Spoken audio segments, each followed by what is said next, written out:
airports designed to detect non-metallic underwear bombs, like the one that officials say al-Qaeda planned to use in the latest foiled terror plot.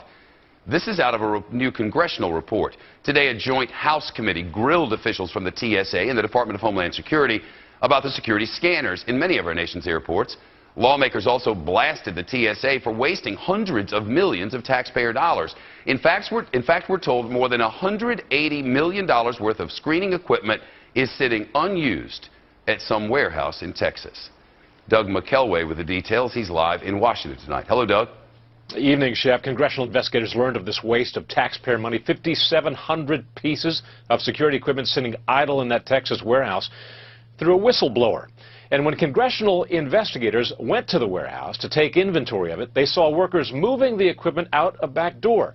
Oversight Committee Chairman Darrell Issa wants to know if that constitutes an intentional and perhaps criminal misleading of Congress. People were brought in at, I believe, 3 in the morning so they could get, or actually 5 in the morning, so they could get it out before our people came in. TSA representatives were grilled over whether explosive detectors ever worked. One member suggesting that dogs do a better job.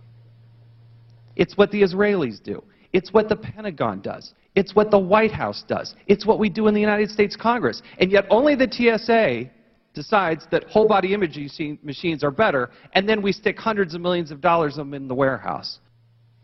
Indeed, one type of explosive trace detectors, those puffer machines, have been removed now from the nation's airports because they didn't work. They got clogged with dirt and dust and were expensive to repair, but they still cost taxpayers almost $30 million. The Joint Committee also learned today that the TSA began its procurement or purchase of body scanners. At the same time, they were still testing them to find out whether they worked. We now know that those body scanners are not reliable detectors of the kinds of explosive that the CIA found last week in that more advanced underwear bomb. Shep? Doug McKelway in D.C.